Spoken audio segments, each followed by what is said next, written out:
Hello hello hello. आज हम करने जा रहे हैं introduction to strategic cost management. The very first chapter of this subject S C M P. Introduction है तो ज़्यादा कुछ है नहीं, बट इससे क्वेश्चन बहुत आ जाते हैं, तो हमको इसको थोड़ा ध्यान से करना होगा, समझते हुए चीज़ों को। आराम से चलेंगे, फ्लो में चलेंगे, चैप्टर भी फ्लो में चलता है। तो ये सब करना शुरू करते हैं फिर। सबसे पहला फर्स्ट चैप्टर। सबसे पहले हम लोग स्ट्रेटेजिक कॉस्ट मैनेजमेंट पढ़ रहे हैं, उसका मतलब क्या है? What do you mean by strategic cost management? तो देखो, स्ट्रेटेजिक कॉस्ट मैनेजमेंट क्या है। सबसे पहले क्या है कॉस्ट मैनेजमेंट? कॉस्ट मैनेजमेंट क्या होता है? या तो हम कॉस्ट को रिड्यूस करें या कॉस्ट को कंट्रोल करें, कि कॉस्ट हमारी ज़्यादा ना हो या कॉस्ट हमारी एक लेवल से ऊपर ना जाए। ठीक है। और स्ट्रेटेजिक का मतलब क्या है? स्ट्रेटेजी बना के कॉस्ट को मैनेज करना। तो हमें एक स्ट्रेटेजिक कॉस्ट मैनेजमेंट का मतलब ये समझ आ रहा है कि हमें अपनी कॉस्ट को स्ट्रेटेजिकली मैनेज करना है, ताकि हमारी कॉस्ट या तो एक डिजायर लेवल से ऊपर ना जाए, या हम कॉस्ट को कम करना चाहते हैं, कॉस्ट कटिंग करना चाहते हैं, वो कर सके। तो उसे हम करेंगे स्ट्रेटेजिकली। तो उसके बाद हमारी कॉस्ट मैनेजमेंट शुरू होगी। तो ये चैप्टर के आउटकम्स बता रखे हैं, इसको स्किप करके आगे बढ़ते हैं। यहाँ पे हमें चैप्टर का ओवरव्यू मिल गया कि चैप्टर में मेनली है क्या क्या। तो हमारे पास सबसे पहले लिमिटेशंस है, हमारे पास विजन विजन ऑब्जेक्टिव है, हमारे पास लिमिटेशंस है, हमारे पास कंपोनेंट्स हैं क्या है स्ट्रेटेजिक कॉस्ट मैनेजमेंट के, हमारे पास ये सब है। Strategic framework from value chain analysis है, value chain approach for assessing competitive advantage है। तो ये सब एक बेसिक ओवरव्यू दे रहा है कि इस चैप्टर में आप पढ़ने के बाद आपको ये सब चीज़ें क्लियर हो जाएंगी, क्या होती है क्या नहीं। ठीक है। तो first we start with the traditional cost management, जो हम पढ़ते हुए आए हैं कहाँ से? इंटरमीडिएट से। सर कैसे? इंटरमीडिएट में हमने क्या पढ़ा था? हमने पढ़ा था सारी को हमें मिलता था कि हमें कॉस्ट पर पैसेंजर या कॉस्ट पर पीस या कॉस्ट पर आइटम निकालना होता था। तो हम लोग क्या करते थे? हम लोग सारी कॉस्ट को ऐड करते जाते थे, लास्ट में अपना प्रॉफिट मार्जिन ऐड कर लिया, और उसके बाद हमने कॉस्ट निकाल दी, कॉस्ट पर हेड क्या बनता है। तो देखो यहाँ पे अगर हम पढ़ना शुरू करें तो क्या बोलता है? Traditional cost management system involves allocation of cost and overhead to the production and focus largely on cost reduction and cost control. तो ट्रेडिशनल कॉस्ट मैनेजमेंट क्या होता है? मेनली हम लोग करते क्या थे इंटरमीडिएट में? मेनली हम लोग कॉस्ट को एलोकेट करते थे। ठीक है। एलोकेशन बहुत ज़्यादा होती थी कि कॉस्ट को एलोकेट कर दो, डायरेक्ट कॉस्ट इतना, इनडायरेक्ट कॉस्ट इतना। और लार्जली हम लोग क्या फोकस करते थे कि कॉस्ट कंट्रोल ज़्यादा करें, कॉस्ट रिडक्शन ज़्यादा करें। ठीक है। तो हम लोग ये सब क्यों करते थे? क्योंकि हमारी एक एग्जम्पशन बन चुकी थी कि जितना हम कॉस्ट कम करेंगे उतना हमारा प्रॉफिट बढ़ेगा। बट चेंज कभी कई बार ये सब एग्जम्पशन हमारी रॉन्ग होती हैं, क्योंकि कई बार ना कॉस्ट लोअर करने के चक्कर में हमारी क्वालिटी कॉम्प्रोमाइज हो जाती है। तो वो कॉम्प्रोमाइज ना हो, इन सब चीज़ों का ध्यान रखने के लिए स्ट्रेटेजिक कॉस्ट मैनेजमेंट सब्जेक्ट बनाया गया। इसी वजह से हम एस पढ़ते हैं। ठीक है। तो हम यहाँ पे कॉस्ट मैनेज तो कर रहे हैं, पर स्ट्रेटेजिकली कर रहे हैं ताकि हमारा क्वालिटी भी सेम हो। हमारे जो टारगेट्स मीट करने हैं, एक चैप्टर आएगा टारगेट कॉस्टिंग, तो उसमें जो टारगेट प्रॉफिट हमको अर्न करने हैं, वो सब हम कर करें। तो प्रॉब्लम क्या है ट्रेडिशनल कॉस्ट मैनेजमेंट की? वो मेनली एलोकेशन था कॉस्ट का, ओवरहेड को प्रोडक्शन से, और largely cost reduction and cost control पे काम करता था। तो अगर इस पे इंपॉर्टेंट मैं बताऊं, तो सबसे ज्यादा इंपॉर्टेंट है ये फॉलोइंग लिमिटेशंस जो है ट्रेडिशनल कॉस्ट मैनेजमेंट की। मे बी क्वेश्चन में पूछ सकता है कि we are following this, you have to name limitations. मतलब एक केस स्टडी टाइप दे देगा और आप लिमिटेशंस में भी केस में हो, तो उसको आपको कोट करना होगा। तो लिमिटेशन बहुत इंपॉर्टेंट है। देखो जैसे लिमिटेशन का ये चार्ट दे रखा है, इस चार्ट को अगर ध्यान से देखो, चलो ये चार्ट ना एक, याद हमें ये चार्ट करना है बेसिकली। ये सारे पॉइंट्स है, देखो ये इग्नोर्स कंपटीशन, एक्सेसिव फोर्स। तो एक बार पहले पॉइंट्स को समझ लेते हैं, फिर उसके बाद करते हैं। ठीक है। तो जो पहला पॉइंट बनता है, the focus is on cost reduction and cost control. ठीक है। तो सबसे पहला लिमिटेशन है ट्रेडिशनल कॉस्ट मैनेजमेंट का, इसका focus mainly cost reduction and cost control पे होता है। और ये बोलता है however a broad cost reduction program, I don't want to highlight this, तो आई विल इरेज दिस, क्योंकि हाईलाइट वही करना है जो हमें याद करना है। However, the broad cost reduction program doesn't work efficiently in today's business environment. If a company target to reduce the market spending by say 20% across all the product categories, it is likely that the sales of the profitable product is also impacted. पहले क्या कहना चाह रहा है कि हमारा traditional cost management में क्या था, mainly cost reduction, cost control करना, कॉस्ट रिड्यूस करो, कॉस्ट कंट्रोल करो, तो ठीक है, कॉस्ट रिड्यूस करने से मे भी प्रॉफिट इंक्रीज हो जाए। बट जब मेन प्रॉब्लम क्या होती है, जैसे कंपनी ने क्या किया, कॉस्ट रिड्यूस करने के चक्कर में उनका माइंडसेट था कॉस्ट कंट्रोल करो, कॉस्ट रिड्यूस करो, हमारा प्रॉफिट बढ़ेगा, तो उन्होंने क्या किया, मार्केटिंग का खर्चा ही 20% कम कर दिया, कि 20% खर्चा कम करो, अपना कॉस्ट कम लगेगा। लेकिन प्रॉब्लम क्या हुई इससे, सबसे बड़ी प्रॉब्लम ये होगी, कॉस्ट मार्केटिंग का खर्चा कम, मार्केटिंग कम तो क्या होगा, सेल्स कम, सेल्स कम तो तुमने कॉस्ट रिड्यूस करके फायदा क्या, अगर प्रॉफिट ही कम हो गया तो सबसे पहले लिमिटेशन क्या था, excessive focus was on cost reduction and cost control, जिसकी वजह से क्या होता था, कई बार हमारी सेल्स कॉम्प्रोमाइज हो जाती थी, क्योंकि वो स्ट्रेटेजिकली तो कुछ करते नहीं थे कॉस्ट रिडक्शन का, तो वो करते थे बस कॉस्ट कटिंग करते जाओ करते जाओ, तो ये हमारा प्रॉफिट बढ़ता जाए। बस होता क्या था रियलिटी में, अगर हम कोई ऐसा खर्चा कम कर दे जिसकी वजह से हमारी सेल्स इम्पैक्ट कर जाए, तो हमें उसको भी ध्यान देना होगा। तो सबसे पहला लिमिटेशन ये है। और जो हमारा सेकंड लिमिटेशन है ये, it doesn't look at the external factors of the competition. Traditional cost management कहीं पे भी एक्सटर्नल फैक्टर्स को कंसीडर करता था? आपने इतना कुछ पढ़ा, आपको पता होगा इंटरमीडिएट में कोई भी एक्सटर्नल फैक्टर्स को हम मेनली कंसीडर नहीं करते थे। हम स्टैंडर्ड कॉस्टिंग करके अपना कॉस्ट को कम वेरिएबल चेक करते थे, वेरिएंसेस निकालते थे। बट कहीं पे भी हम ये करते थे कि हमने अपने कॉस्ट को चेक किया वहां से।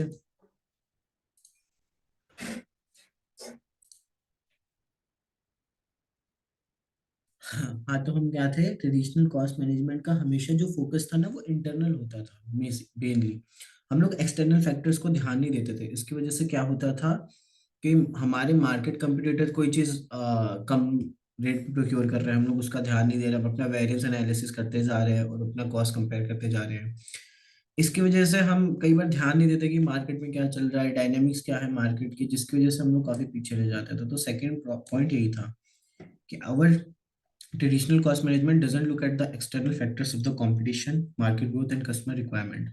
ना हम मार्केट ग्रोथ को कंसीडर कर रहे हैं, ना हम कस्टमर रिक्वायरमेंट को देख रहे हैं कि कस्टमर हमसे रिक्वायरमेंट क्या है उसकी, ना ग्रोथ देख पा रहे हैं कि मार्केट में जितनी ग्रोथ हो रही है वो हमें उस हिसाब से चल रहा है कि नहीं। मेनली मेरे को लगता है एक्सटर्नल कंपैरिजन इतना नहीं होता था, दैट्स व्हाई इस पे पहले दूसरा लिमिटेशन तो ये हो गया। जो हाईलाइट करना है वो हमें याद करना है बेसिकली। तो पहला point cost reduction cost control, the focus is on cost reduction cost control. और सेकंड पॉइंट है अपना, doesn't look at the external factors of the competition. और जो थर्ड पॉइंट है इसमें, wait a second, the third point, the broad cost reduction could lead to inferior quality product and services. यही जो point की मैं बात कर रहा था, कई बार broad cost reduction, broad based cost reduction मतलब हम बहुत ही ज्यादा कॉस्ट रिडक्शन कर लेते हैं, जिसकी वजह से हमारी क्वालिटी कॉम्प्रोमाइज हो जाता है, जिसकी वजह से हमारे कस्टमर जा सकते हैं। तो ट्रेडिशनल कॉस्ट मैनेजमेंट की ये भी लिमिटेशंस थी कि हम कॉस्ट रिडक्शन में इतना खो जाते थे कि हमारा कई बार क्वालिटी कॉम्प्रोमाइज हो जाता था। और आपको पता है अगर क्वालिटी कॉम्प्रोमाइज होगा तो हमारी कोई भी चीज़ सही नहीं जाएगी, हमारे कस्टमर नए एक्विजिशन, नए कस्टमर एक्वायर नहीं कर पाएंगे, पुराने होंगे क्वालिटी की वजह से में भी वो छोड़ के चले जाए, तो हमारा कस्टमर बेस भी जा सकता था। तो तीसरा लिमिटेशन ये था। और जो चौथा लिमिटेशन है वो है, the expectation of modern customer are quite different and excessive force reduction on cost reduction would impact the quality of product and service aligned the customer. अगर हम एक्सेसिव फोकस करें कॉस्ट रिडक्शन पे, बहुत ही ज़्यादा cost reduction पे सोचें, तो quality तो कॉम्प्रोमाइज़ होगी। अब पता है होता क्या है कि मॉडर्न कस्टमर के पर्सपेक्टिव बहुत चेंज होते हैं। आज उसको इस टाइप के मटेरियल चाहिए तो आजकल उसको बदलते रहते हैं, काफ़ी डायनामिक कल्चर होता है। तो अगर हम उसको ध्यान नहीं देते थे ट्रेडिशनल कॉस्ट मैनेजमेंट में। और उसके बाद ट्रेडिशनल कॉस्ट मैनेजमेंट पे जो फिफ्थ है, it rely on accounting data which can be misleading sometimes. Traditional cost management data कहाँ से लेता था, मेनली वो डेटा कहाँ से लेता था, डेटा वो अकाउंटिंग से लेता था। बट क्या आपको नहीं पता कि अकाउंटिंग डेटा कई बार मिसलीड होता है, कई बार हम उसको मिस रिप्रेजेंट कर देते हैं फाइनेंशियल्स को, मे बी कुछ लोग, मे विंडो ड्रेसिंग हो फाइनेंशियल ठीक नहीं, पर हम तो कंपैरिजन उस पर कर रहे हैं, तो उससे कई बार पिक्चर ना हमारी क्लियर नहीं होती थी, तो इसकी वजह से काफ़ी प्रॉब्लम्स होती थी। तो इसका फिफ्थ लिमिटेशन ये है कि it rely on accounting data which can be misleading at the times. तो इसका फिफ्थ लिमिटेशन ये है। And then there is a limited focus on review improvisation of existing process and activities. कोई भी हमारा फोकस नहीं होता था कि हाँ हम कुछ रिव्यू करें, कुछ इम्प्रोवाइज करें, हमारी मशीनरी टाइम टाइम पे रिपेयर, हमारी मशीनरी टाइम टाइम पे क्वालिटी चेक हो, क्वालिटी इंजीनियरिंग करें, कुछ नहीं होता था ट्रेडिशनल कॉस्ट मैनेजमेंट पे। इसकी वजह से क्या होता है, अगर हम कुछ चीज़ को टाइमली रिव्यू ना करें, उसमें कुछ इम्प्रोवाइजेशन ना लाए अपने प्रोसेस का, क्या होगा, वही चीज़ें बनाते जाएंगे, मार्केट चेंज होगी, लोगों की डिमांड चेंज होगी, अगर हम मशीनरी टाइम टाइम पे उसको अपडेट ना करें, में भी मशीन उतना ही प्रोड्यूस कर रही है पर मार्केट की रिक्वायरमेंट बढ़ रही है, तो इसकी वजह से वो कोई फोकस नहीं करता था कि हाँ हम कुछ रिव्यू करें, इम्प्रोवाइज करें, जो कि स्ट्रेटेजिक कॉस्ट मैनेजमेंट करता है। और ट्रेडिशनल कॉस्ट मैनेजमेंट की सिक्स लिमिटेशन है, it is a reactive approach to cost management. Reactive क्या होता है? Reaction is a action after a action is take place, reaction after action is taken place. तो एक चीज जो हो चुकी है उसके बाद हम रिएक्शन दें तो उसका कोई तो बेनिफिट है नहीं, वो चीज तो हो चुकी, वो इंस्टेंस हो चुका। बट अगर हम प्रोएक्टिव हों, कोई प्रॉब्लम हम पहले ही से ही उसको देख रहे हैं, हमें एकदम मन में हो कि हाँ नहीं इस चीज को इम्प्रोवाइज करना है, इस चीज को रिव्यू करना है, रिएक्टिव प्रोएक्टिव हम। लेकिन अगर हम यहाँ पे क्या होता था, रिएक्टिव होते थे, आके जब चीजें हो जाती थी तब हम वेरिएंस एनालिसिस करते थे, तो उसको करने का कोई फायदा है? कोई फायदा नहीं है। हाँ बट अगर हम प्रोएक्टिव हों, चीज़ों को पहले ही भाप लें कि हाँ ये गलत हो सकता है, अगर उस चीज़ को इम्प्रोवाइज करें तो चीज़ें काफ़ी ठीक हो सकती थी। और काफ़ी ना शॉर्ट टर्म आउटलुक था ट्रेडिशनल कॉस्ट मैनेजमेंट का, बहुत शॉर्ट टर्म बेसिस पे सोचता था कि हाँ इससे प्रॉफिट कम करेंगे, इस साल का प्रॉफिट होगा।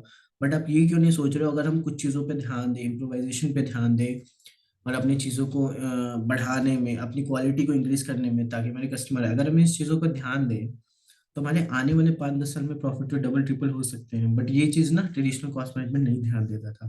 वो ये सोचता था कि चलो लिमिटेड टाइम पे हमारे इतने प्रॉफिट बन रहे हैं, अपना काम चल रहा है। ठीक है, तो ये हमारी लिमिटेशन है, इसमें जो हाईलाइट है वही अपना याद करना है अपन को, अपना लिमिटेशंस आ गए वो लिख दिया। अब चार्ट देखोगे तो तुम्हें थोड़ा क्लियर हो जाएगा। चार्ट में क्या है देखो, ट्रेडिशनल कॉस्ट मैनेजमेंट और उसके लिमिटेशंस है रखे। सबसे पहले, ignores competition, market growth, customer requirement. Competition को इग्नोर किया, मार्केट को इग्नोर किया, ग्रोथ को इग्नोर किया, कस्टमर रिक्वायरमेंट को सोचा ही नहीं, अपने पे बस है ना कॉस्ट रिडक्शन, कॉस्ट कंट्रोल करते रहे। एक्सेसिव फोकस कॉस्ट रिडक्शन पे कर दिया, जिसकी वजह से हमारी क्वालिटी कॉम्प्रोमाइज होगी में भी।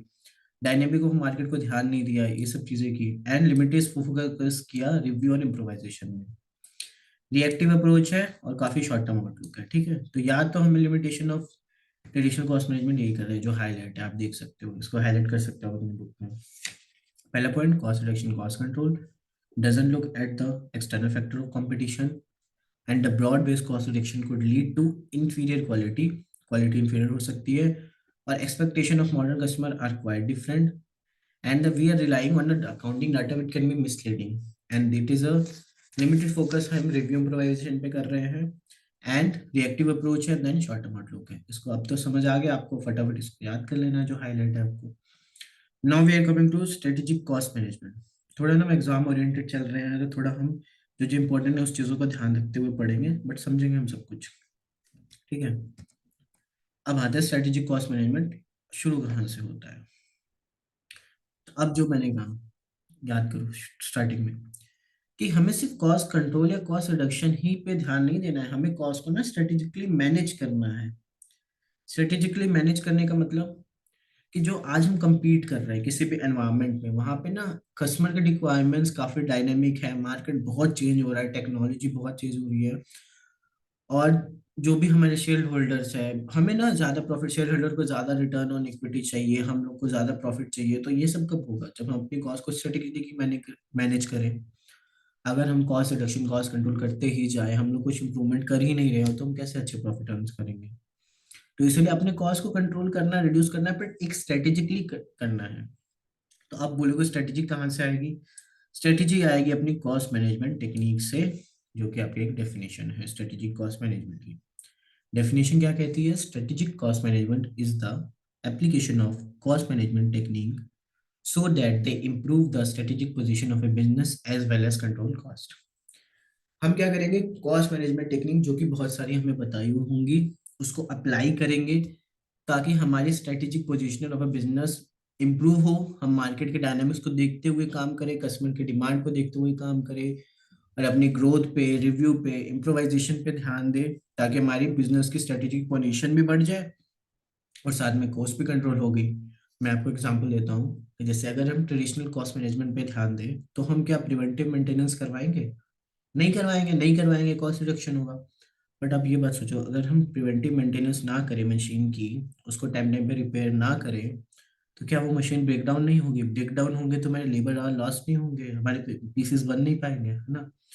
तो ट्रेडिशनल क्या बोलेगा, मत करो मत करो, उससे हमारी सेविंग होगी कॉस्ट की। बट हमारा स्ट्रेटेजिक कॉस्ट मैनेजमेंट बोलेगा नहीं आप करो, प्रिवेंटिव मेंटेनेंस की जो कॉस्ट आएगी ना वो आपके बेनिफिट से ज्यादा होगी। सर बेनिफिट क्या, बेनिफिट ये है कि आज आपने प्रिवेंटिव मेंटेनेंस किया, आपकी मशीन खराब नहीं हुई, खराब नहीं हुई तो ब्रेकडाउन आवर्स नहीं हुए आपके। ब्रेकडाउन आवर्स अगर होते हैं तो क्या होता, आपके लॉसेस होते हैं ना, लेबर आवर लास्ट हो गया, इतना टाइम वेस्ट हो गया, इतनी मशीन नहीं बन पाए, प्रॉफिट नहीं। लेकिन अगर आप वही कॉस्ट कर दो तो आपके आपका काम आसान हो गया। ठीक है, तो ये है। And then the basic aim of strategic cost management is to help the organization to achieve sustainable competitive advantage through product differentiation and cost leadership। तो जो बेसिक एम क्या है स्ट्रेटेजिक कॉस्ट मैनेजमेंट का, बेसिक एम ये है कि to help the organization to achieve sustainable competitive, हम एक सस्टेनेबल कम्पिटिटिव एडवांटेज अचीव कर सके। किस तरीके से, पहला तरीका है प्रोडक्ट डिफरेंशिएशन, दूसरा तरीका है कॉस्ट लीडरशिप। तो प्रोडक्ट डिफरेंशिएशन क्या होता है, प्रोडक्ट डिफरेंशिएशन होता है कि आपका प्रोडक्ट ना बहुत डिफरेंशिएट कर रहा है बाकी प्रोडक्ट्स में, आपके प्रोडक्ट में ऐसी बात है ना जो किसी प्रोडक्ट में है ही नहीं, तो आपका प्रोडक्ट डिफरेंशिएट होगा। तो कंपिटिटिव एडवांटेज का मतलब क्या, कंपिटिटिव एडवांटेज का मतलब ये है कि आपके पास ना एक एडवांटेज है, आपकी जो क्वालिटी है वो ऐसी है ना कि कहीं पे मिल ही नहीं सकती, वो मेरा एडवांटेज है, कंपिटिटिव एडवांटेज। मेरी क्वालिटी पे अगर आज मैं भी कहीं पे भी लड़ूँ तो मेरा ये है कि मुझे पता है कि मेरी क्वालिटी कैसी है, लोग मुझे ही प्रेफर करेंगे, ये मेरी कंपिटिटिव एडवांटेज है। तो अगर कोई बिजनेस चाहे कि मुझे ये कम्पिटिटिव एडवांटेज अचीव करनी है तो वो कैसे करेगा, मैं मेरा प्रोडक्ट ही ऐसा जाओ, ऐसी क्वालिटी कोई दे सके, ऐसी क्वालिटी हल्दीराम है ये सब, ऐसी क्वालिटी कहाँ मिलेगी। तो ये कम्पिटिटिव एडवांटेज अचीव कर रहे हैं, कैसे कर रहे हैं, प्रोडक्ट डिफरेंशिएशन से, पहला ऑप्शन। अब ये चाहे जितना प्राइस चार्ज करे लोग देंगे, पता है कि नहीं इनके इस बात में दम है, इनके प्रोडक्ट में भी दम है, तो प्रोडक्ट डिफरेंशिएशन अचीव कर लिया हमने पहले। दूसरा है कॉस्ट लीडरशिप। कॉस्ट लीडरशिप क्या हुआ, कॉस्ट लीडरशिप मतलब तुम्हारी कॉस्ट ऐसा है ना कोई उस कॉस्ट पे प्रोवाइड ही नहीं कर सकता प्रोडक्ट्स को, तो आप लीडर हो गए। क्यों, लोग आपके कॉस्ट को ही प्रेफर करेंगे, लोग इसलिए प्रोडक्ट प्रेफर करेंगे क्योंकि उस सेम क्वालिटी पे कोई भी प्रेफर नहीं कर रहा, कोई भी उस चीज़ को प्रोवाइड नहीं कर रहा, तो आपने कॉस्ट लीडरशिप अचीव कर ली। तो दो ही तरीके हैं कॉम्पिटिटिव एडवांटेज अचीव करने का, या तो आप प्रोडक्ट ऐसा बना दो, वेट अ सेकेंड, हाँ, प्रोडक्ट ऐसा बना दो, या तो आप कॉस्ट ऐसी कर दो कि कोई दे ही ना पाए उस कॉस्ट पे, दो चीज़ें। ठीक है, अब एक एग्जांपल है, जैसे आप देख लेना फॉलोइंग एग्जांपल को, ज़्यादा इजी है। देखो रेवेन्यू इतनी है, कॉस्ट ऑफ सेल इतनी है ए एंड बी की, ग्रॉस प्रॉफिट इतना है, ओवरहेड इतना है, नेट प्रॉफिट इतना आ रहा है। तो अगर हम ट्रेडिशनल कॉस्ट मैनेजमेंट लगाए तो हम क्या करेंगे, हम कहेंगे बी वाले को बंद कर देते हैं, उससे क्या होगा, हमारे ये जो नेट प्रॉफिट लॉस हो रहा है ना ये खत्म हो जाएगा। बट अगर आप ध्यान से देखो, अगर हम बी को प्रोड्यूस करना बंद कर दे तो हमारा इतना रिवेन्यू भी तो जाएगा, जाएगा कि नहीं जाएगा। हाँ, तो अगर आप वापस से इसके बाद देखो, तो यहाँ पे देखो with the additional information the sale of product A would fall by 25% if B is not sold with the decision might change.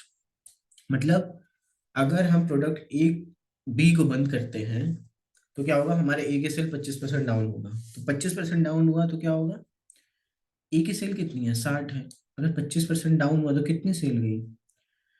अगर हम प्रॉफिट देखें कितना प्रॉफिट गया, ग्रॉस प्रॉफिट 25 हो रहा है, तो है ना, ग्रॉस प्रॉफिट 25 हो रहा है अपना, और ओवरहेड 5 है, तो मतलब अभी हम 20 रुपए कमा रहे हैं, 20 लाख, सॉरी 20 लाख कमा रहे हैं।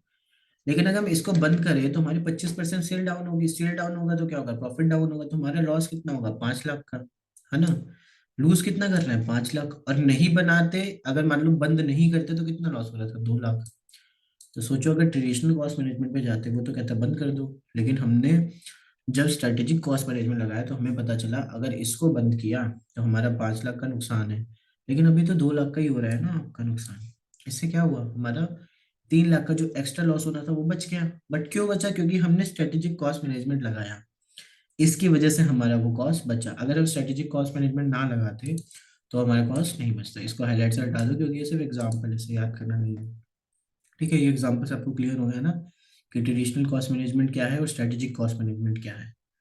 तो काफी सारी बातें हो गई। अभी केस वन देखो प्रिवेंटिव मेंटेनेंस के ऊपर है जो मैंने आपको बताया था अभी। ठीक है, एक टेलीकॉम इंडस्ट्री का एग्जांपल है, बहुत अच्छा है। एक टेलीकॉम इंडस्ट्री है, वो ना अपने कस्टमर सर्विस कॉस्ट कटिंग की वजह से ना कस्टमर सर्विस सेंटर अपने बंद करना चाह रही है। तो अब ट्रेडिशनल कॉस्ट मैनेजमेंट क्या कहेगा यहाँ पे, हाँ हाँ, तो क्या होगा, अब बंद कर दो क्योंकि कॉस्ट तो बचेगी। पर देखो आप ध्यान से पढ़ो तो ये क्या बोलता है, the company close down some of its customer service centre as a cost cutting measure, this led to overcrowding of customer at other center and longer waiting time for the customer। अगर हम customer service centre बंद कर दे तो क्या होगा, waiting time बढ़ जाएगा ना, बाकी सेंटर्स पे लोग आएंगे इतने देर बैठे रहेंगे, उनका काम होगा नहीं, तो क्या होगा, कस्टमर डिससेटिस्फेक्शन नहीं होगा आपके साथ। इसकी वजह से क्या होगा, आपके कस्टमर लॉस नहीं होंगे, तो जितना आपने कॉस्ट कम किया उससे ज्यादा तो कस्टमर चले गए, तो जो रेवेन्यू आना था वही चला गया। इससे वजह से क्या होगा, आपकी एक रेपुटेशन खराब होगी मार्केट में कि नहीं भाई ये तो कस्टमर के सर्विस सेंटर ही बंद कर रहा है, इनके सर्विस सेंटर है नहीं, कॉस्ट तो आपने कम कर ली, पर इससे क्या होगा, तो आपकी रेपुटेशन खराब होगी, ब्रांड इमेज खराब होगी, जिसकी वजह से लॉन्ग रन में आपके सेल्स और प्रॉफिटेबिलिटी इम्पैक्ट करेंगे। तो अगर ट्रेडिशनल कॉस्ट मैनेजमेंट होता है, नहीं नहीं आप करो, कॉस्ट को कम करो, उसकी वजह से क्या होगा, कॉस्ट कम होगा, प्रॉफिट बढ़ेगा। लेकिन अगर लॉन्ग रन में सोचे तो कस्टमर सर्विस सेंटर बंद किया, कस्टमर डिससेटिस्फाई हुआ, नए कस्टमर आ नहीं रहे, पुराने जा रहे हैं, इसकी वजह से क्या होगा, अपने कस्टमर डिससेटिस्फाई, वापस वो मुड़ के आएंगे नहीं आएंगे। तो ये है स्ट्रेटेजिक कॉस्ट मैनेजमेंट, इसकी वजह से इसकी इतनी इंपॉर्टेंस है, क्योंकि हमें सिर्फ कॉस्ट कटिंग नहीं करनी, कॉस्ट कटिंग नहीं, हमें एक स्ट्रेटेजिकली कॉस्ट कंट्रोल करना है, जिसकी वजह से हमारे प्रॉफिट भी ना इम्पैक्ट हो, हमारे सेल्स भी ना इम्पैक्ट हो, अपना कॉस्ट पे कंट्रोल हो जाए। तो इसको एक एज ए रेफर कर सकते हैं, जैसे स्टेप वाइज देख रखा है। सबसे पहले आप स्ट्रेटेजी बनाओ, फॉर्मुलेटिंग स्ट्रेटेजीज, उसके बाद इस स्ट्रेटेजी को बना के रखो ही मत, कम्युनिकेट करो थ्रू आउट द ऑर्गेनाइजेशन, ठीक है। एंड देन कम्युनिकेट करने के बाद आप क्या करो, develop and carry out tactics to implement this strategies. आप अपने फॉर्मुलेट कर लिए, आपने बता भी दिया लोगों को, हाँ कम्युनिकेट कर दिया, लेकिन ऐसे टैक्टिक एक्शन प्लान्स बनाओ कि वो इम्प्लीमेंट हो सके इस स्ट्रेटेजीज को। एंड लास्ट में सब कर लिया हमने, एक्शन प्लान बना दिया, सब कुछ सबको पता है कि क्या करना है, हमने टैक्टिक्स के प्लान भी बना दिए, लेकिन उसको देखना भी तो पड़ेगा ना कि वो प्लान एग्जीक्यूट हो रहे हैं कि नहीं, लोग उसको मान रहे हैं कि नहीं। उसके बाद develop and implement control to monitor the success of the objective, कि देखो जो हमने ऑब्जेक्टिव बनाया वो सक्सेस हो रहे हैं कि नहीं हो रहे हैं, ठीक है। ये necessities of strategic cost management, इसमें कुछ खास नहीं तो आप पढ़ लेना। It is the cost and broader context where strategies become more exploiting and formula strategic strategic positioning, या आप पढ़ सकते हो, इतना कुछ खास नहीं है। बाकी एक traditional cost management strategic cost management का डिफरेंस है जो थोड़ा आपको एक बार देख लेना चाहिए। जैसे टाइम स्पेन देखो, ट्रेडिशनल कॉस्ट मैनेजमेंट क्या होता है, शॉर्ट टर्म सोचता है, और लॉन्ग टर्म क्या सोचता है, लॉन्ग टर्म कौन सोचता है, स्ट्रेटेजिक कॉस्ट मैनेजमेंट, ठीक है। यहाँ पे इंटरनल फोकस होता है, हम इंटरनली कॉस्ट को करते हैं, यहाँ पे एक्सटर्नल और इंटरनल दोनों फोकस होता है, ठीक है। कॉस्ट ड्राइवर कंसेप्ट क्या होता है, कॉस्ट ड्राइवर क्या होते हैं, देखो कोई भी कॉस्ट होती है ना, वो ड्राइव करती है हमारे एक्शन से, हमारे जितने नंबर ऑफ हम कैसे होता है, जैसे एक्शन परफॉर्म कर रहे हैं, सपोज करो हमारी मशीनरी उसकी कैपेसिटी 10,000 है, तो कई वेरिएबल कॉस्ट होते हैं कि 10,000 बनाए तो इतने कॉस्ट बनेगी, इतने मतलब सपोज करो 2 रुपये बन रहे हैं, तो हमें पता है कि कॉस्ट ड्राइव अगर हम ज्यादा बनाएंगे तो इतने कॉस्ट बढ़ेंगे। तो ट्रेडिशनली क्या होता था, वॉल्यूम पे डिपेंड करता था। हम क्या करते थे इंटरमीडिएट में कि हम वॉल्यूम पे देख लिया कि हाँ 2,000 बन रहे हैं, इतने वॉल्यूम बनाएंगे तो इतनी कॉस्ट बचेगी। बट ना होता क्या ना, कॉस्ट ड्राइवर में बहुत सारी चीजें मर्ज होती है, तो ठीक है, each value has a separate cost driver, so not basically work but on activities associated with the manufacturing of the product. तो हर एक वैल्यू एक्टिविटी का ना एक अलग कॉस्ट ड्राइवर होता है, ठीक है। ऐसा नहीं होता कि सारों का एक ही कॉस्ट ड्राइवर हो जाए कि हाँ इससे कॉस्ट बढ़ रही है, इससे कॉस्ट नहीं बढ़ रही है, ठीक है। तो हर एक एक्टिविटीज पे अलग कॉस्ट ड्राइवर अटैच होता है। तो देखो ये कॉस्ट ड्राइवर से भी डरो मत, ये आगे कंसेप्ट आएंगे तो और क्लियर हो जाएगा, ठीक है। ऑब्जेक्टिव क्या है, स्कोर कीपिंग, अटेंशन, डायरेक्टिंग इन प्रॉब्लम सॉल्विंग पे ज्यादा है इसका ध्यान, और इसका ध्यान है कॉस्ट लीडरशिप और प्रोडक्ट डिफरेंशिएशन, जो भी हमने पढ़ा था। कॉस्ट रिडक्शन क्या है, इसका प्राइमरी ऑब्जेक्टिव है, इसको सिर्फ कॉस्ट ही रिड्यूस करना है डिसीजन कॉस्ट मैनेजमेंट को।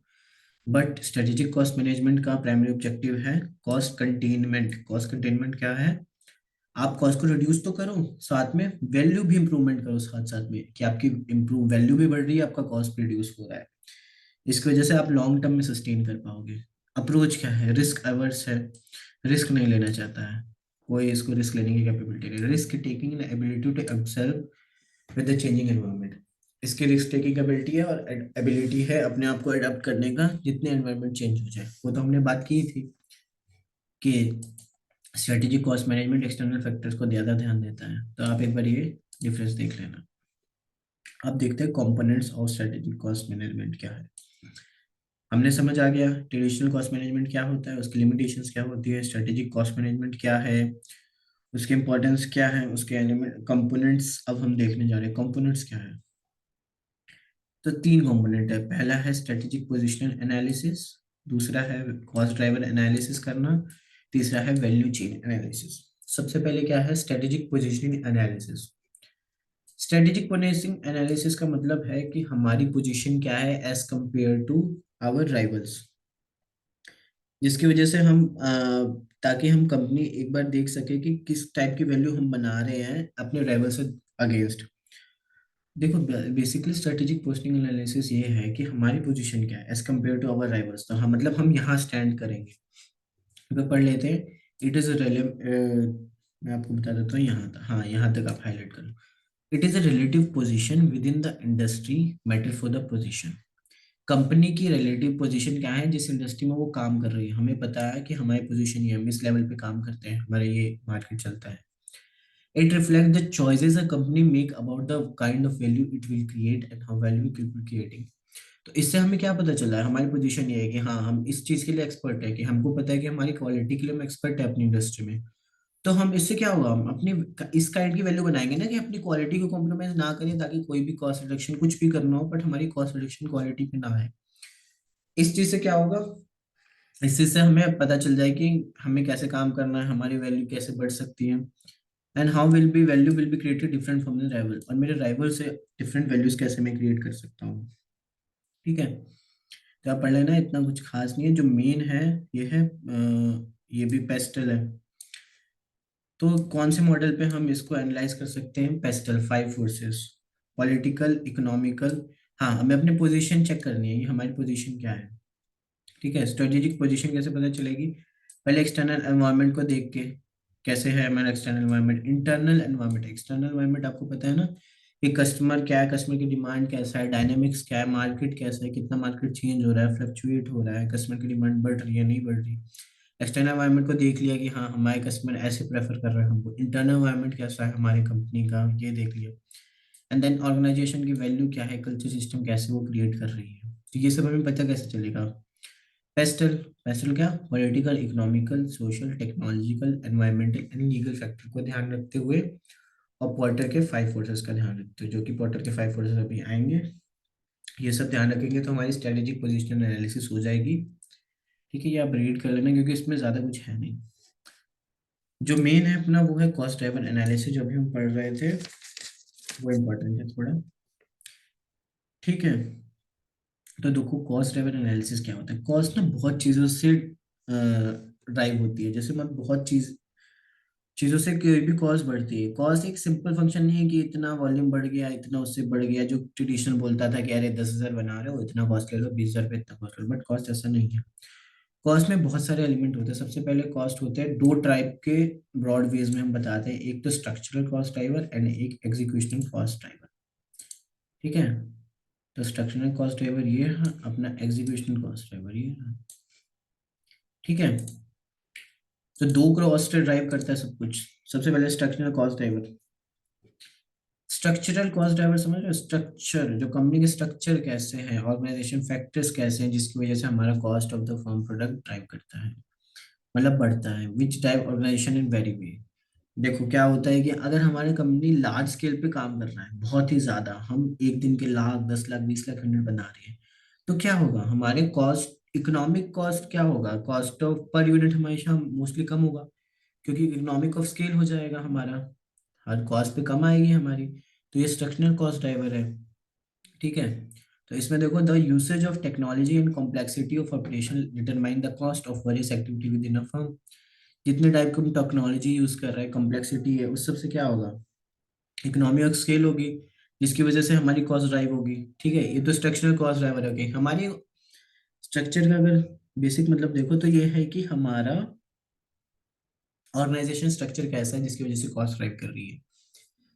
हमेशा यही होगा कि अगर आप लो लेवल पे काम करो तो आपका कॉस्ट ज़्यादा ही पड़ेगा, इकोनॉमिक ऑफ स्केल आप अचीव नहीं कर पाओगे। लेकिन अगर आपका ऑर्गेनाइजेशन स्ट्रक्चर काफ़ी बड़ा है तो आप इकोनॉमिक ऑफ स्केल अचीव कर पाओगे। क्योंकि आप लार्ज स्केल प्रोडक्शन करोगे। ठीक है, तो स्ट्रक्चर हो गया, ऑर्गेनाइजेशन का स्ट्रक्चर कैसा है, ये स्ट्रक्चरल कॉस्ट ड्राइवर हो गया। अब आ गया एग्जीक्यूशनल कॉस्ट ड्राइवर। एग्जीक्यूशन क्या होता है, किसी चीज को एग्जीक्यूट करना कि हाँ ऐसे करना है। तो ये क्या है, it is a firm operating decision how the various resources are employed to achieve the goals and objectives. ये फर्म के ना ऑपरेशनल डिसीजन है कि कैसे various resources are employed to achieve goals and objective, कि एक फर्म के operational decision कैसे हैं, कि वो रिसोर्सेज को कैसे इंप्लॉय करता है।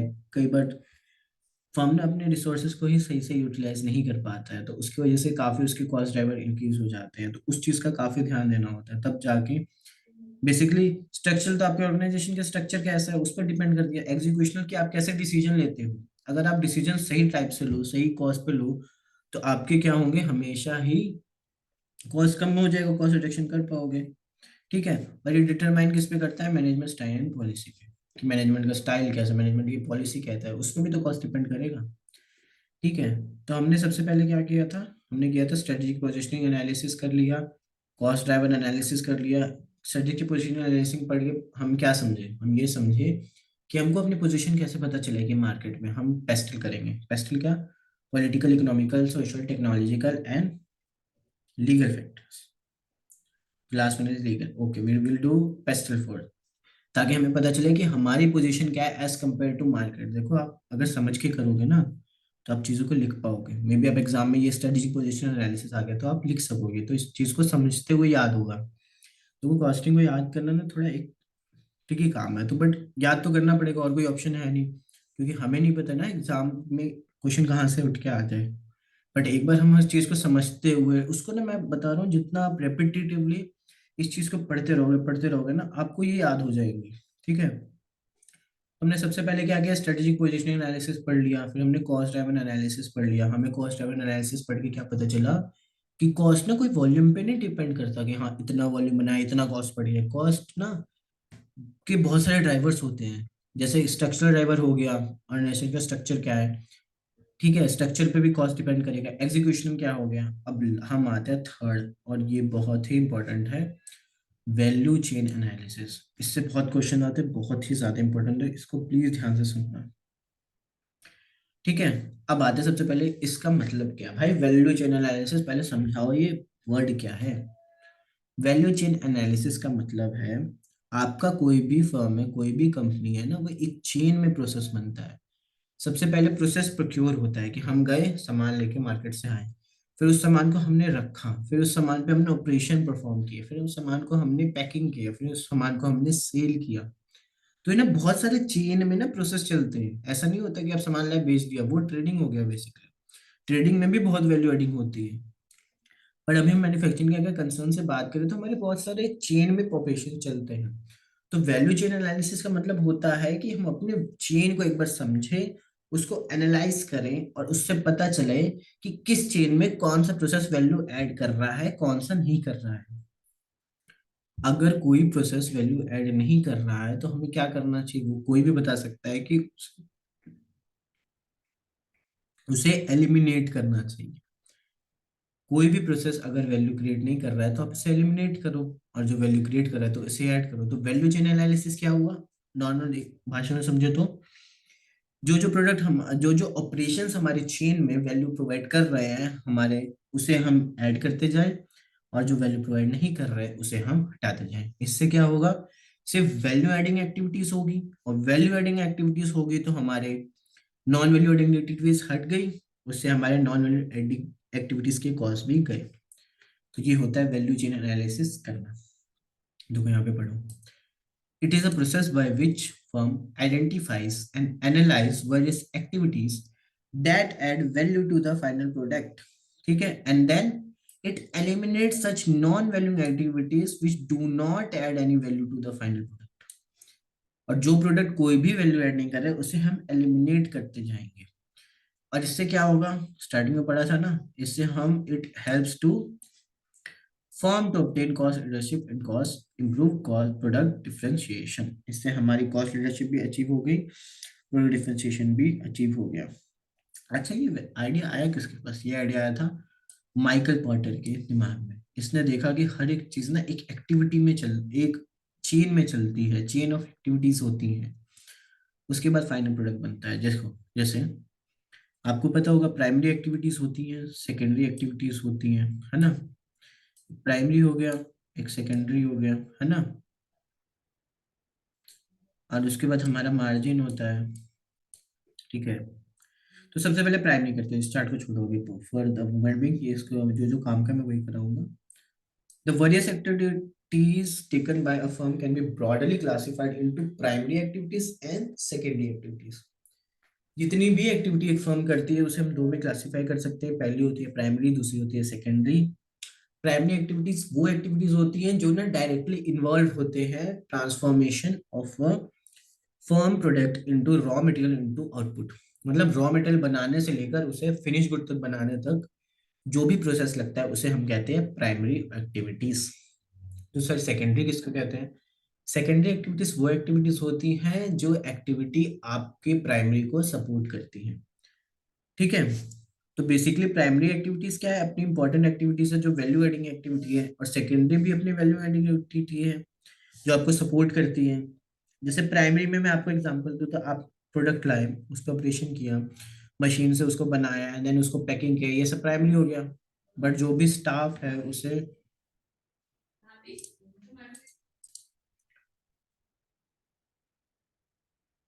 तो primary activities are directly involve in transforming goods and activities and inputs into outputs, and secondary are support the primary activities। secondary activities क्या हो? आपने स्टाफ रखा है कॉलिंग के लिए, लोगों के सवालों का जवाब देने, कस्टमर, ये प्राइमरी तो नहीं है बट ये जरूरी है। ये सेकेंडरी, ये आपके एक्टिविटीज को सपोर्ट करती है जिसकी वजह से आपका बिजनेस रन करता है, ठीक है।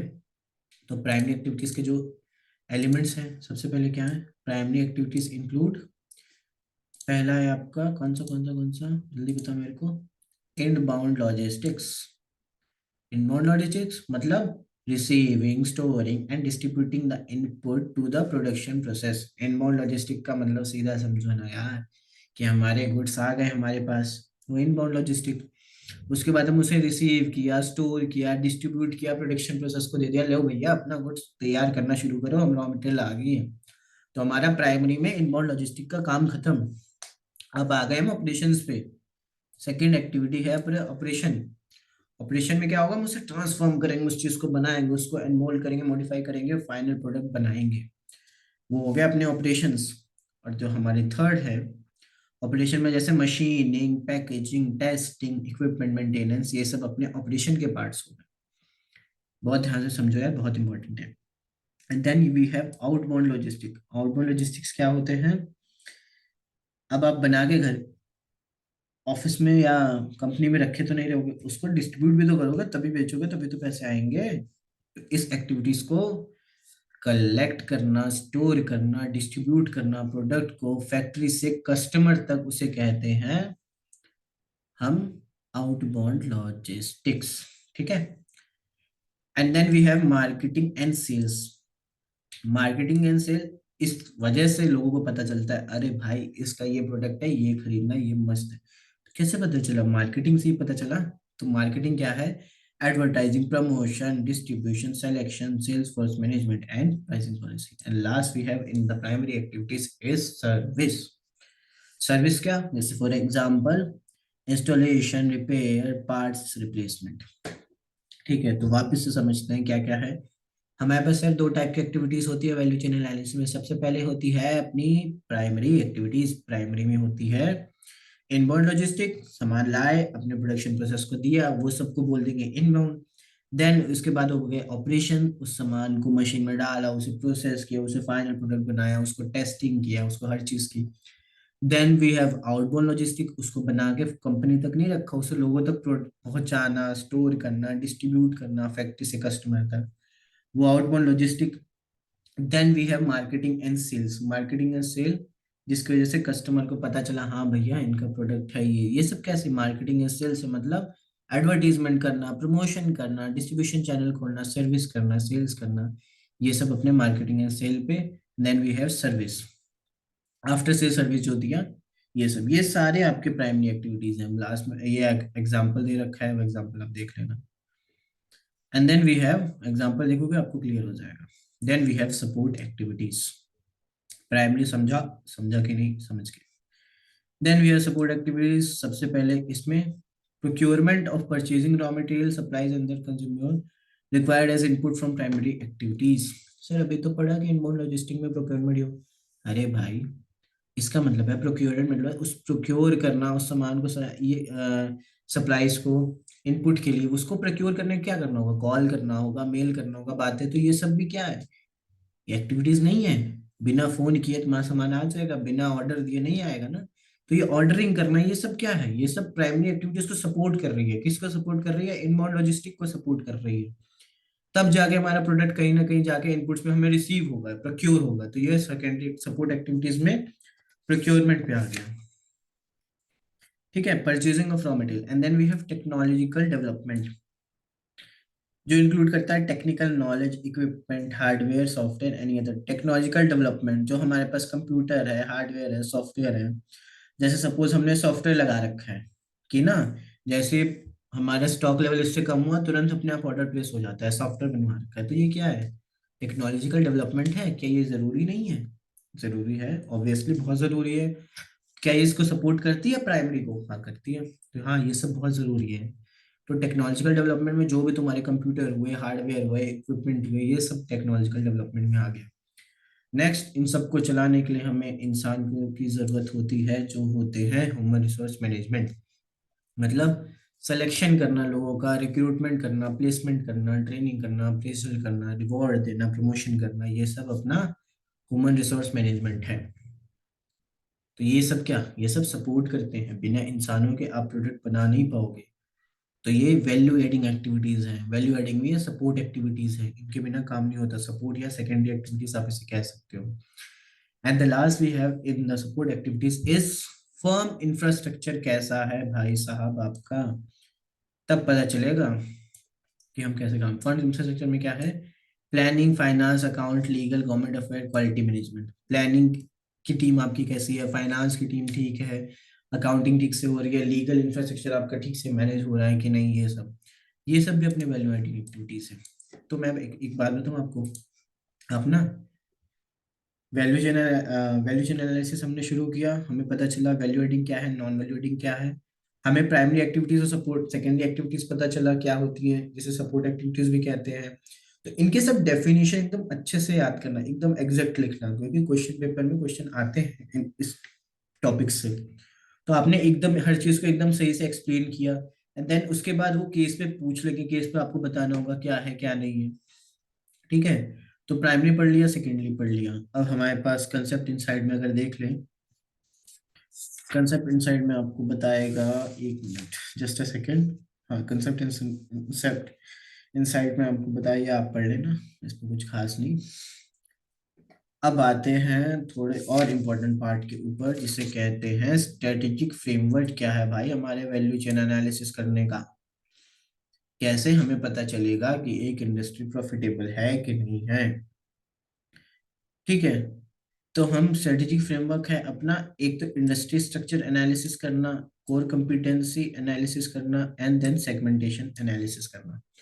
सर सबसे पहले हम करेंगे इंडस्ट्री स्ट्रक्चर एनालिसिस करना, तो अपना पॉर्टर फाइव फोर्सेस यहाँ पे काम आएगा। और पॉर्टर फाइव फोर्सेस याद करो, ट्वेल्थ में पढ़ा था सर, ट्वेल्थ का क्या याद रहता है, कोई नहीं अब समझ लेंगे। तो पॉर्टर फाइव फोर्सेस कहते हैं कि किसी भी इंडस्ट्री को अगर समझना है ना कि उसको वहां जाके कुछ काम करेगा नहीं चलेगा, इंडस्ट्री नहीं करने का, तो आपको पांच चीजों का ध्यान देना चाहिए। अगर आपने पांच चीजों का ध्यान दिया ना, तो आपको पता चल जाएगा कि इसमें जाना है नहीं जाना है, क्या इससे काम बनेगा नहीं बनेगा। ठीक है, तो सर वो पांच चीजें क्या है, जो हमें पता चल जाए तो हम भी अपनी इंडस्ट्री बना लें। सबसे पहले आप देखो, जिस इंडस्ट्री में जा रहे हो उस इंडस्ट्री में क्या बार्गेनिंग पावर ऑफ सप्लायर। पहले बात कर लेते हैं पांचों है क्या। First is your bargaining power of supplier, bargaining power of buyers, threat of substitute product, threat of new entrants, and rivalries among existing competition. याद करने का सबसे अच्छा तरीका बार्गेनिंग पावर ऑफ सप्लायर से शुरू करो, कि सप्लायर होगा तभी तो बायर आएगा। सबसे पहले बार्गेनिंग पावर ऑफ सप्लायर, आप जिस इंडस्ट्री में जा रहे हो ना, वह सप्लायर ही बहुत कम है। बार्गेनिंग पावर इनकी इतनी ज्यादा है ना कि आप कुछ नहीं कर सकते। आज वो 10 का बेच रहा है, कल वो 50 का बेचेगा, परसों 100 का बेचेगा, है ही सप्लायर ही दो है, आप क्या कर सकते हो। मतलब सप्लायर की बार्गेनिंग पावर बहुत ज्यादा है, मतलब वो एट्रैक्टिव इंडस्ट्री नहीं हो सकती, क्योंकि सप्लायर ये रूल कर रहा है वहां पे। पहला केस ये, पहली पॉइंट ये। दूसरा point, bargaining power of buyer. आप जिस इंडस्ट्री में जा रहे हो, बार्गेनिंग पावर ऑफ बायर इतनी ज्यादा है जिसकी हद ही नहीं है। कुछ चीजें जिनको खरीदते बहुत कम लोग, आप उस चीज में जा रहे हो तो लोग क्या बोलेंगे, आप उस चीज को उन्हीं के हिसाब से आपको बेचना पड़ेगा, क्योंकि उनके बार्गेनिंग पावर बहुत ज्यादा है। ठीक है, तो इस चीज को आपका ध्यान देना। And then we have set of substitute product. आप सपोज करो ऐसे इंडस्ट्री में जा रहे हो जहाँ सब्स्टिट्यूट बहुत इजीली मिल रहे हैं, जैसे चाय कॉफी का सब्स्टिट्यूट मिल गया, तो आपको ध्यान देना है कि अगर सब्स्टिट्यूट अवेलेबल है तो लोग बहुत जल्दी स्विच कर देंगे आपको प्रोडक्ट से। आप उसमें ना प्रीमियम प्राइसेस भी चार्ज कर सकते हो। इस चीज का भी आपने ध्यान देना है। And then we have to consider about threat of new entrants. आप जिस इंडस्ट्री में जा रहे हो ना, उसमें अगर न्यू एंट्रेंट कभी भी आ सकते हैं। आज आपने काम कर रहा है, कल कोई आके आपका काम रिपीट करना, कोई और आपकी जगह आके बैठ गया, यहाँ मेरी ये कंपनी है, मैं शुरू कर रहा हूँ। अगर ये न्यू एंट्रेंट ज्यादा आने के चांसेस हैं, कोई वहां पे कुछ है नहीं कंडीशंस, तो क्या होगा, आपका वो इंडस्ट्री प्रॉफिटेबल नहीं होगा। और the last point is rivalry amongst the existing firm. अगर आप जिस इंडस्ट्री में जा रहे हो compete करने, वहाँ राइवलरी बहुत ही ज्यादा है अमंग एग्जिस्टिंग फर्म में, तो आप क्या compete करोगे यार। तो इस चीजों का ध्यान रखना। लोग क्या करते हैं बेसिकली, ध्यान नहीं देते कि क्या यहाँ पे एग्जिस्टिंग फर्म इतनी ज्यादा है, हमें जाना चाहिए कि नहीं। आप वहां जाके काम करना शुरू कर देते हो, ये सब चीजें ध्यान देनी पड़ती है। सबसे पहले आप देखो, यहाँ पे तो बार्गेनिंग पावर बायर दिया है, तो बायर से शुरू करते हैं। ठीक है, देखो यहाँ पे पढ़ो। When the bargaining power of buyer is high, they would be positioned to dictate the terms to the firm. Buyer इतने कम है भैया, बायर ही जनरली डिसाइड करते हैं प्राइस क्या चार्ज होगा। जब बार्गेनिंग पावर बायर की ज्यादा होगी तो वो होंगे ना, बताएंगे कि हाँ भैया तुम ऐसे काम करो, ऐसे प्राइस बेचो, हम इतने पे खरीदेंगे, नहीं तो नहीं खरीदेंगे। तो हायर बार्गेनिंग पावर होने से क्या होगा, प्रॉफिटेबिलिटी कम हो जाएगी। प्रॉफिटेबिलिटी कम, प्रॉफिट कम, इंडस्ट्री प्रॉफिटेबल है ही नहीं, जाने का फायदा नहीं। आपको पहले ही पता चल गया। किसने बताया सर, पॉर्टर ने बताया, माइकल पॉर्टर ने हमें अपने 5 फोर्सेस से बता दिया। Second power, bargaining power of supplier. Bargaining supplier क्या, अगर bargaining power of supplier is relative high, when input is important, there are few supplier of that product। अगर इनपुट ही बहुत कम लोग प्रोवाइड करते हैं हमारी कंपनी को, और उनके साथ अगर आप उस बिजनेस में जा रहे हो, तो क्या होगा ना, बेसिकली आपका लॉस ही होना है, क्योंकि वो बहुत कम है। वो आज 2,000 का दे रहे हैं, कल 4,000 का दे, बट आपके पास ऑप्शन नहीं है, इतने कम बायर से आप कहाँ जाओगे। ठीक है। And then we have threat of substitute product and services. और जो multiple and close substitute exist करते हैं ना, तो customer are likely to switch supplier easily. Customer ना बहुत जल्दी स्विच कर जाते हैं। ठीक है, तो ये सब चीजों का ध्यान दिया। And then we have threat of new entrants. अगर नए लोगों का आने का trend, if the threat of new entry largely depend on the perceive profitability in an industry. अगर ना बैरियर ऑफ एंट्री नहीं है ना, तो बहुत ज्यादा लोग आ सकते हैं, तो प्रॉफिटेबिलिटी कम हो सकती है। इसीलिए अगर बैरियर ऑफ एंट्री ज्यादा है कि बहुत गवर्नमेंट रिस्ट्रिक्शन लगा सकते हैं, कुछ ही लोग आ सकते हैं, तो फिर कम होगा, अदरवाइज आपका प्रॉफिटेबल नहीं होगा। इंटेंसिटी क्या है भाई कंपटीशन की, बहुत ज्यादा इंटेंस कंपटीशन है। Firm are more competitive in others, highly competitive firm resort to cut throat competition to with our customer. Cut throat मतलब गला काट प्रतियोगिता चल रही है भाई। तो उस इंडस्ट्री में आप क्यों जा रहे हो जहाँ एग्जिस्टिंग कंपटीशन ही इतना ज्यादा है, आप सर्वाइव नहीं कर पाओगे।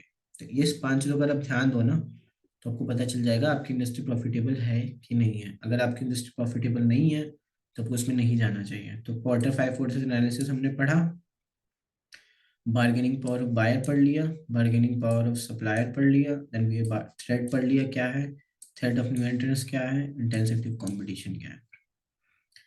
And then we have test your understanding का एक क्वेश्चन जो हम करेंगे। Can IS information system IT strategy be appropriate to counter 5 forces. ठीक है, मतलब आईटी स्ट्रेटेजी अप्रोप्रिएट रहेगी 5 फोर्सेस के लिए।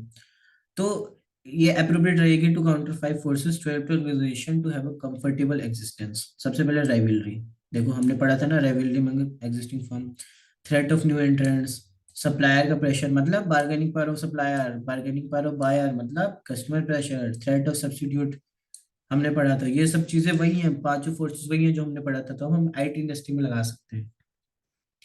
तो हमें बता रहा है application of IT can control the effect of stiff competition. अगर हमारा आईटी बहुत अच्छा है ना, तो हम कंपटीशन को बीट कर सकते हैं, क्योंकि हमारा इंफ्रास्ट्रक्चर कहीं ऐसा कहीं है ही नहीं, तो हम बीट कर लेंगे। थ्रेट ऑफ न्यू एंट्रेंट्स, नए एंट्रेंट्स का आने का बहुत कम थ्रेट है, क्योंकि हमने high degree of computer networking कर रखी है। तो क्या होगा उससे, बैरियर ऑफ एंट्री बन जाएगा, क्योंकि किसी के पास इतनी इन्वेस्टमेंट लगाने के पैसे होंगे ही नहीं, हम इतनी इन्वेस्टमेंट पे काम कर रहे हैं। सप्लायर का प्रेशर ज्यादा है, कस्टमर का प्रेशर ज्यादा है, तो क्या होगा, टेक्नोलॉजी एनेबल सिस्टम से क्या होगा, परचेज ऑर्डर ऑर्डर ऑटोमेट हो जाएंगे। Customer service are improve with the use of IT, customer service को हम इम्प्रूव कर सकते हैं। The organisation can manufacture new product and shorter lead time, reduce the threat of substitute. तो बताइए क्यों दे रहा है रेस्ट ऑफ अंडरस्टैंडिंग में, ये मैं कहीं पे आपको सपोज करो केस स्टडी दे दिया, उसमें आईटी इंडस्ट्री है, आईटी इंडस्ट्री का केस स्टडी दे दिया, तो आप इसको यूज करके वहां पे लिख सकते हो। तो आपको इसको भी पढ़ना बहुत जरूरी है, और खासकर ये वैल्यू चेन एनालिसिस हमने पढ़ा, और इससे भी बहुत क्वेश्चन आते हैं, तो इसको प्लीज ध्यान रखना। इस जो क्वार्टर फाइव कोर्सेज है ना, इससे बहुत क्वेश्चन आते हैं। अब आ जाओ ये केस सिनेरियोस पे, ठीक है, केस सिनेरियो पे आ जाओ। तो अगर maybe this is the, हाँ, केस सिनेरियो